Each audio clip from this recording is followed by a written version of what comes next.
kami akan menjelaskan tentang ciri-ciri tumbuhan paku. 1. Biasa hidup di tempat lembab. 2. Ukurannya bervariasi dari yang beberapa mili hingga 6 meter. Memiliki akar serabut. Batang biasanya berada di dalam tanah. Dan tumbuhan ini juga tidak berbiji dan tidak berbunga. Sini saya akan menjelaskan tentang reproduksi tanaman paku atau Pteridophyta. Tanaman paku mengalami metagenesis atau pergiliran keturunan sebagai berikut. Antara fase generatif dan vegetatif mengalami peralihan keturunan atau metagenesis dengan tahap-tahap berikut ini. Spora yang jatuh pada habitat lembab berkecambah membentuk protalium. Pada protalium terdapat arteridium sebagai alat kelamin jantan dan archegonium sebagai alat kelamin betina.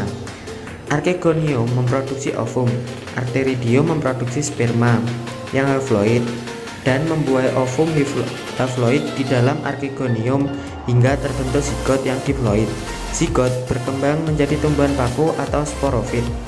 Fase sporofit lebih dominan daripada gametofit. Pada sporofit terdapat sporofil atau daun penghasil spora. Pada spora terdapat sporanium yang memproduksi spora yang haploid sehingga metagenesis terulang kembali. Klasifikasi menjadi 4, yaitu paku purba, paku kawat, paku ekor kuda, dan paku sejati. Kali ini kami akan membahas tentang jenis-jenis paku sejati. Ini saya akan mengklasifikasikan paku sumber kelayaan.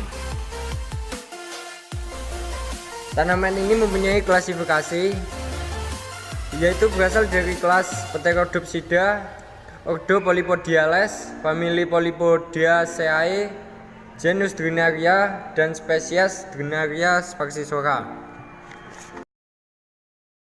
Tanaman paku ini mempunyai ciri-ciri yaitu tumbuh menempel melingkari inang membentuk cincin, daun bercabang, berakar serabut, memiliki sporangium di sisi bawah daun dan tidak mempunyai Manfaat batang. tanaman ini adalah untuk dijadikan obat tradisional dan sebagai tanaman hias. Oke teman-teman, mari kita mendeskripsikan tentang tanaman paku sarang burung yang ada di SMA 1 Durenan. Tanaman paku sarang burung termasuk dalam kelas Polypodiorcida, ordo Polypodiales, famili Aspleniaceae, genusnya Asplenium, dan spesiesnya Anidus. Ciri-ciri dari tanaman paku sarang burung adalah memiliki daun yang tunggal, memiliki batang yang pendek, mempunyai akar rimpang yang kokoh.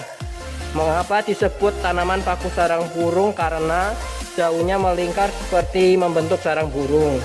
Manfaat dari tanaman paku sarang burung adalah bahan untuk pupuk hijau, sebagai hiasan di rumah, dan sebagai obat luka atau memar.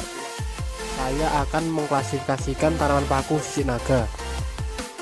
Tanaman paku sisik naga termasuk dalam kelas Pteridopsida, ordo Polypodiales, famili Polypodiaceae, genus Spirosia, spesies Spirosia piloceloides. Ciri khusus yang dimiliki tanaman paku sisik naga yaitu daunnya berbentuk menyerupai sisik serta berukuran seperti uang picisan dan memiliki akar yang melekat pada tumbuhan yang dihinggapinya. Manfaat dari tumbuhan ini yaitu sebagai tanaman hias dan obat tradisional. Kali ini saya akan mengklasifikasikan tumbuhan paku pedang. Paku pedang termasuk dalam kelas Pteridopsida, ordo Polypodiales, famili Lomariopsidaceae, genus Neprolepis, spesies Neprolepis viscerata. Ciri-ciri dari paku pedang: daun bercabang, tumbuh menempel di tumbuhan lain, daun memanjang seperti pedang, tepi daunnya sedikit bergerigi. Manfaat: penyerap zat polutan dan sebagai tanaman hias. Saya akan menjelaskan tentang tanaman tanduk rusa.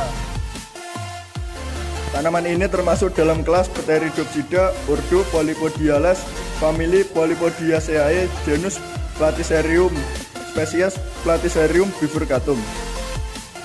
Ciri-ciri dari tanaman ini adalah tidak menghasilkan bunga dan buah, memiliki batang yang pendek dan tumbuhan ini dinamakan paku tanduk rusa karena memiliki daun seperti tanduk rusa.